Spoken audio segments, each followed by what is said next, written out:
हमें चार चांद लगाने के लिए इस स्टेज पे आ रहे हैं। तो let us welcome on the stage mister Rajesh sir with a huge applause.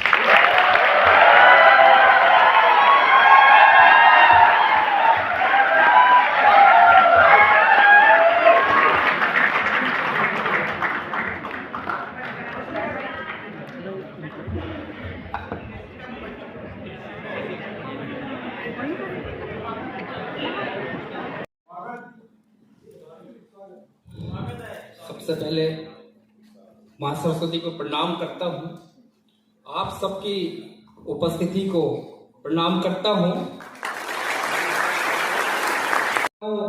ये जो भी संचालक थे कि इन्होंने इतनी भीड़ को शांत करके रखा हुआ है साहब, और एक मैं अकेला हूँ जो अकेली पत्नी को शांत नहीं करता। गलती उसकी नहीं है, भगवान ने लुगाई चीज ही ऐसी बनाई है जो भूखी रह सकती है, प्यासी रह सकती है, दर्द रह सकती है, बस चुप नहीं रह सकती है ना। अच्छा, आप लोगों का बहुत बहुत शुक्रिया है, इतनी इज्जत से मुझे बुलाया। इतनी इज्जत मुझे मेरे अपने घर में मिलती तो दिल्ली से आज छुट्टी के दिन यहाँ नहीं आना।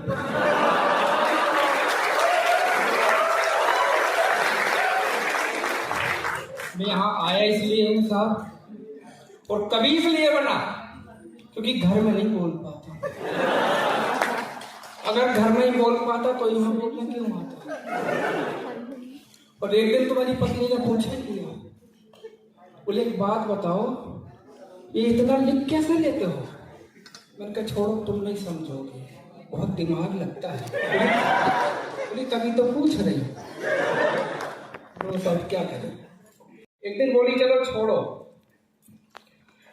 आप इतना लिखते हो, जगह जगह जाते हो, सुनाते हो, हास्य लिखते हो, श्रृंगार लिखते हो, राजनीति पे लिखते हो, कभी एक दो लाइन मुझे भी सुनाओ, हमारी भी तारीफ करो। अब मैं ठहरा, कभी आदमी में कहा हार मानू। मैंने कहा सुनो कि संगमरमर से तरासा खुदा ने तेरे बदन को, संगमरमर से तरासा खुदा ने तेरे बदन को, और बचा हुआ पत्थर तेरी अकल पे रख दिया।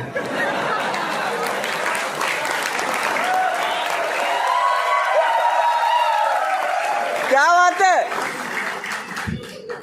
भाई साहब, उस दिन क्या था, वो दिन और आज का दिन है, इशारों में बात हो रही है। तो मैंने हाथ जोड़े, मैंने कहा हे देवी, नस नस में बसी हो तुम, बस बस में नहीं हो। मैंने कहा पहली और आखिरी गलती समझ के माफ करो। एक गलती और हुई थी साहब, उनका जन्मदिन था तो हमसे बोली कि गहने देना। हम कहा ठीक है। अब हम भूल गए, तो शाम को घर आए, बोले हम आपसे नाराज हैं, बात नहीं करेंगे। मैंने कहा क्यों?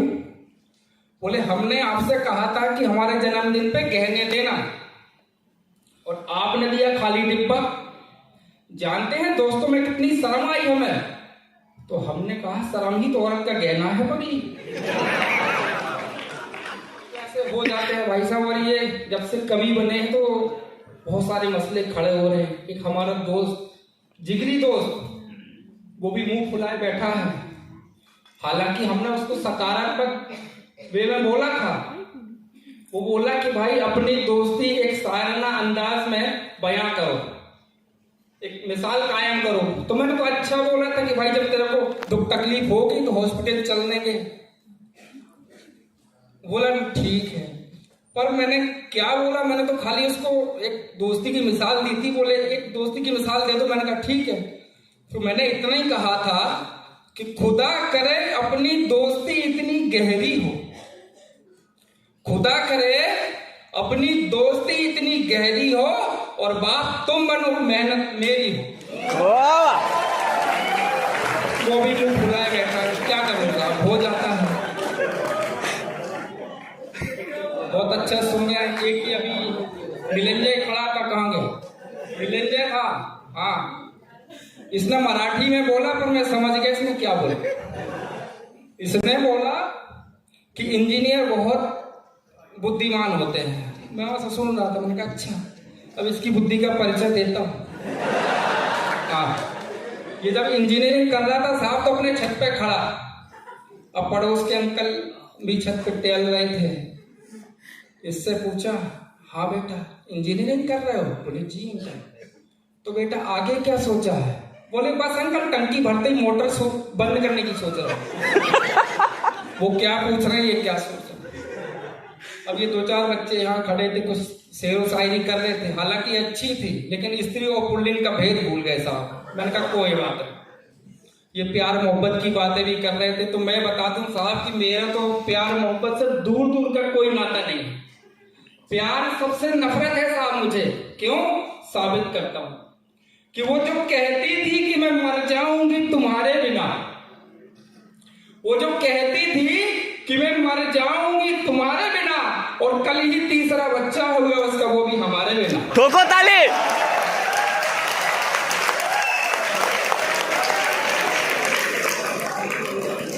वो जो कहती थी कि मैं मर जाऊंगी तुम्हारे बिना, कल ही तीसरा बच्चा हो गया, वो भी हमारे बिना। इसलिए कहता हूं ये इश्क नहीं आसान, बस इतना समझ लीजिए। ये इश्क नहीं आसान, बस इतना समझ लीजिए, और डंडा समझना आएगा चाहे जितना समझ लीजिए। वाह क्या बात है।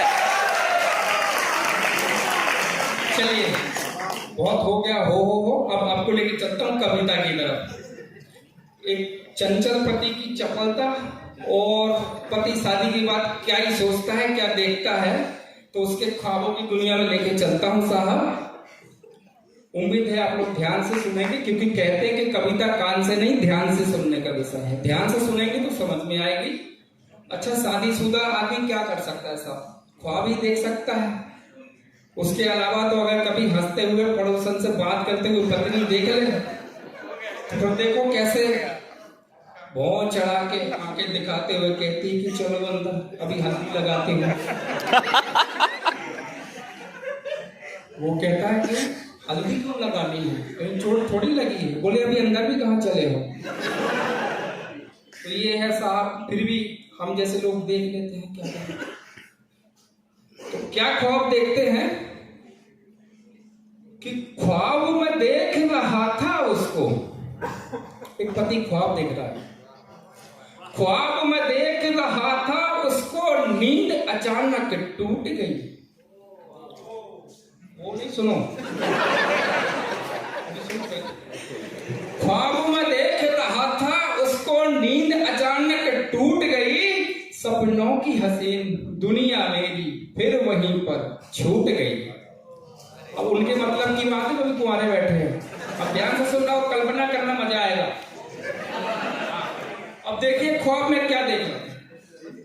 ख्वाब में क्या देख रहा है कि धीरे से था बुलाया मुझको, धीरे से था बुलाया मुझको, प्यार से फिर सहलाया मुझको। धीरे से था बुलाया मुझको, प्यार से फिर सहलाया मुझको। बोली मैं तो तुम पे मरती हूँ, क्या तुम भी मुझ पे मरते हो। बोली मैं तो तुम पे मरती हूँ, क्या तुम भी मुझ पे मरते हो। छोड़ो दुनिया की चिंता, तुम क्यों दुनिया से डरते हो। बोली मैं तो तुम पे मरती हूँ, क्या तुम भी मुझ पे मरते हो। छोड़ो दुनिया की चिंता, तुम क्यों दुनिया से डरते हो। बस इतना कह दो मुझसे कि प्यार मुझी से करते हो। हाँ कहना था मुझको भी उसको, हाँ कहना था मुझको भी उसको, राह वहीं पर रूठ गई। ख्वाब में देख रहा था उसको, नींद अचानक टूट गई। सपनों की हसीन दुनिया मेरी फिर वहीं पर छूट गई। है सफर कर 5 बजे तक है ना प्रोग्राम।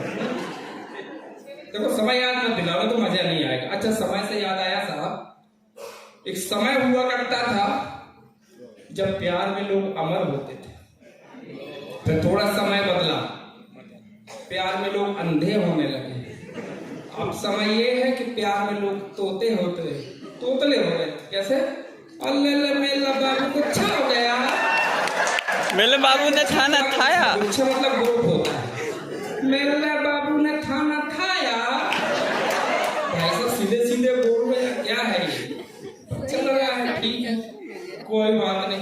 अच्छा, ये जो ख्वाब देख रहे थे, अगर पति वगैरह देखते हैं भाई साहब, तो मैं आपसे बड़ा विनम्र निवेदन है कि मेरी कल्पना मात्र है, इस पर जरा सा भी अमल करने की कोशिश नहीं करना, क्योंकि मैं तो सुना के चला जाऊंगा और आपके सुनाने वाला आपके साथ रहेगा, तो आपकी बाकी व्यवस्थाओं में व्यवधान आ सकता है, और बाकी प्रभु की माया, कहीं धूप कहीं छाया।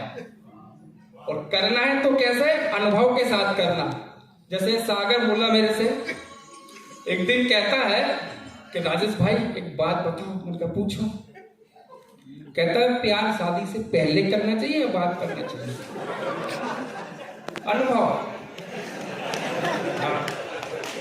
मेरे से पूछा कि राजेश एक बात बताओ, प्यार शादी से पहले करना चाहिए या बाद में करना चाहिए?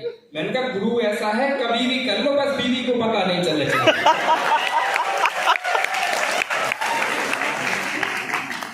हाँ। अब देखिए, मैं आपको बताऊं कि नींद टूटी क्यों। बात यही खत्म हुई थी ना, नींद टूटी क्यों। तो यहाँ आप सबकी जानकारी के लिए बता दूं कि नींद टूटी नहीं, नींद जानबूझ के तोड़ी गई। और तोड़ी किसने, समझ जाओ। चाय का कप देते हुए पत्नी बोली चाय पी लो, और क्या बोलती हैं सुनिए आप, कि माना कि नींद में थे मगर चेहरे पे रौनक आई थी। अब अगर अगली पंक्ति में कविता आप लोगों तक पहुंच जाए तो तालियों का महोत्सव मिले, कि माना कि नींद में थे मगर चेहरे पे रौनक आई थी, और मुझे लगा सपने में मिलने मेरी सौगन कोई आई थी। वाह वाह, ठोका ताली। माना कि नींद में थे मगर चेहरे पे रौनक आई थी, और मुझे लगा सपने में मिलने मेरी सौतन कोई आई थी।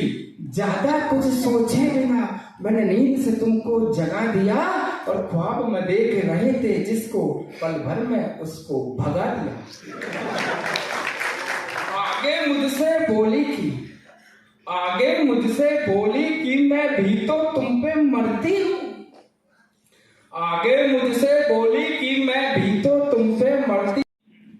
कोशिश कर लो चाहे जितनी, धोखा तुम्हें ना देने दूंगी। ख्वाब में भी तुम चाहो पर किसी और का मैं ना होने दूंगी। कोशिश कर लो चाहे जितनी, धोखा तुम्हें ना देने दूंगी। ख्वाब में भी चाहो तुम पर किसी और का मैं ना होने दूंगी। मैंने भी यही बस चाहा है कि मैं ही बनी परछाई रहूं। मैंने भी यही बस चाहा है कि मैं ही बनी परछाई रहूं। ख्वाब हो या हो हकीकत, तन मन में मैं ही छाई रहूं। तो नींद टूटी नहीं, तुड़ाई गई। नींद टूटी नहीं, तुड़ाई गई।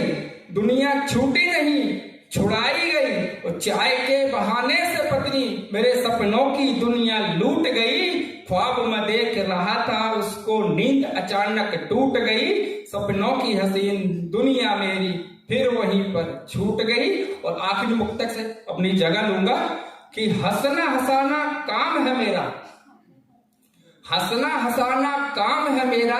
राजेश लखेरिया नाम है मेरा। अपनाओ अपनों को सदा, बस यही पैगाम है मेरा। क्या कड़क परफॉर्मेंस दिया है राजेश सर ने। काय मग मंडळी, एंजॉय करताय ना? तो सब ठीक है, इस सर की कविता सुनने के बाद